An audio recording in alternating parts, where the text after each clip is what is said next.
நெல்லிபக்தி நேயர்களுக்கு வணக்கம். சமயபுரத்து மாரியம்மனை பத்தி போன தொடர்ல பார்த்தோம். இன்னைக்கு எந்த அம்மனை பத்தி பார்க்க போறோம்னா திருவேற்காடு கருமாரியம்மன் பத்தி தான் பார்க்க போறோம்.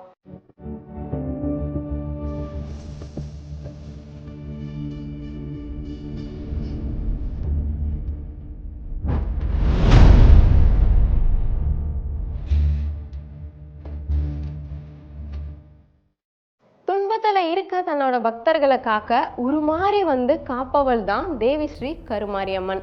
அம்மன் தன்னோட உருவத்தை எடுத்ததுக்கு அப்புறமா கஷ்டப்படுற தன்னோட பக்தர்களுக்கு பல்வேறு வகையான அற்புதத்தையும் அவங்க கண் முன்னாடியே நடத்தி காட்டினாள் அப்படின்றது தான் வரலாறே. கருமாரியம்மன் ஒரு முறை என்ன பண்றாங்கன்னா சூரிய உலகத்துக்கு போறாங்க. அங்க தன்னோட நிஜ உருவத்துக்கு பதிலா ஒரு வயதான குறி சொல்லும் மூதாட்டியா போறாங்க. அப்ப சூரிய பகவான் அவங்கள பார்த்து யார் இந்த கிழவி அப்படின்னும், அது மட்டும் இல்லாம இவங்க குறி சொல்லக்கூடிய அந்த தொழிலையும் ரொம்பவே ஏளனமா பேசி கேலி கிண்டல் பண்ணியிருப்பாரு. இது அமைதியா அமர்ந்து பார்த்துட்டு இருந்த அந்த மூதாட்டி உருவத்துல இருந்த கருமாரியம்மனும், ஏன் இப்படி என்னோட வயதையும் பொருட்படுத்தாம நான் எதிர்காலத்தை கணித்து சொல்லக்கூடிய என் தொழிலுக்கும் மரியாதை கொடுக்காம இப்படி ஏளனமாக பேசுகிறாயே, இந்த உலகத்துக்கே ஒளி கொடுப்பவன் என்ற ஆணவத்தினால் தானே இப்படி பேசுகிறாய், இப்பொழுதே உன் ஒளியெல்லாம் மங்கி போனால் என்ன செய்வாய் என்று சொல்லி கொண்டிருக்கும் பொழுதே சூரிய பகவானோட ஒளியானது கொஞ்சம் கொஞ்சமா மங்க ஆரம்பிக்குது. அதை பார்த்து பயந்து போன சூரிய பகவானோ அந்த மூதாட்டி உருவத்துல வந்தது ஒரு சாதாரண பெண்ணல்ல, சாட்சாத் அந்த ஜெகன் மாதா தான் அப்படின்றத உணர்ந்து, தாயே என்னை மன்னிக்கவும், தாயே என்னை காத்தருளுங்கள், மீண்டும் என் நிஜரூபத்தை தந்து அருள் கூர்ந்து என்னை மன்னிக்கவும்னு அம்மனுடைய திருவடிகளில் விழுந்து மன்றாடினாரு. அதன் பிறகு கருமாரியம்மன் தன்னோட நிஜ உருவத்துக்கே வந்து, சூரிய தேவா நீ எப்படி இருக்கிறாய் என்று பார்த்து விட்டு போகவே நான் இங்கு வந்தேன்.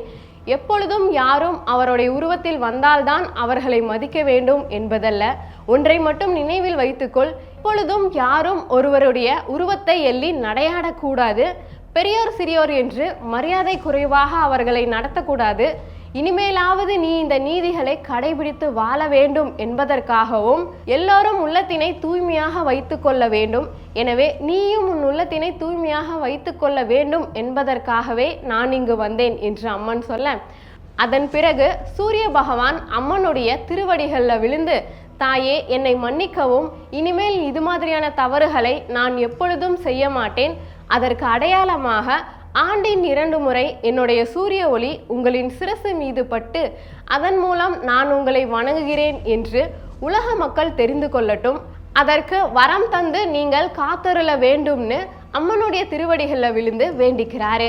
அதன்படியே இன்றைக்கும் திருவேற்காட்டுல எழுந்தருளிய கருமாரியம்மனுடைய கூந்தல்ல சூரிய ஒளி இருக்கக்கூடிய அதிசயத்தை நம்மால பார்க்க முடியுது.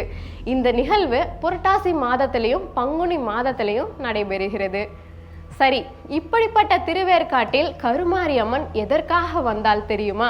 சிவபெருமான் பஞ்சபூத மூர்த்தின்னு அழைக்கப்படுறாரு. சிருஷ்டித்தல், காத்தல், அசுரர்களை அழித்தல், தேவர்களை காக்கணும், உலக நன்மைக்காக தவம் செய்யணும், இது மாதிரியான பல வேலைகளை செய்பவராக ஐயன் இருக்காரு. ஒரு முறை சிவபெருமான் என்ன பண்றாருன்னா பார்வதி அம்மையாரை அழைத்து, தாயே இந்த உலக நன்மைக்காக நான் தவம் செய்ய போகிறேன், அதுவரை இந்த 5 தொழில்களையும் நீங்கள் தான் பார்த்து கொள்ள வேண்டும்னு சொல்லிட்டு சென்றிடுவாரு. அதன் பிறகு பார்வதி அம்மையாரோ இந்த 5 தொழில்களை செய்வதற்கு ஒரு உரிய இடம் வேண்டும் அப்படின்னு நினைச்சிட்டு இருக்கும் பொழுது அகத்தியர் அங்க வராரு.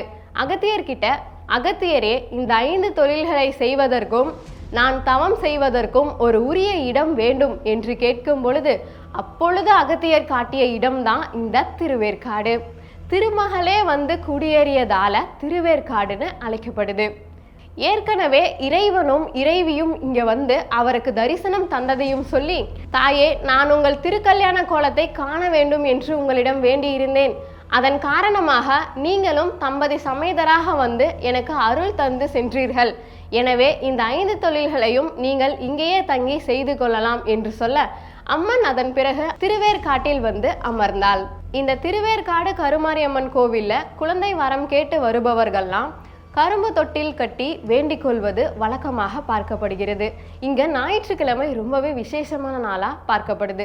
எதற்காக அப்படின்னு பார்த்தோம்னா, ஆதித்த பகவானுக்கு அருள் தந்ததால இந்த ஞாயிற்றுக்கிழமை நாள் ரொம்பவே விசேஷமான நாளாக இங்கே இருக்குது. உலகாலும் உமையவள் ஸ்ரீ தேவி கருமாரியம்மன் நம்ம எல்லாம் காத்திடுவாள்னு நம்புவோம்.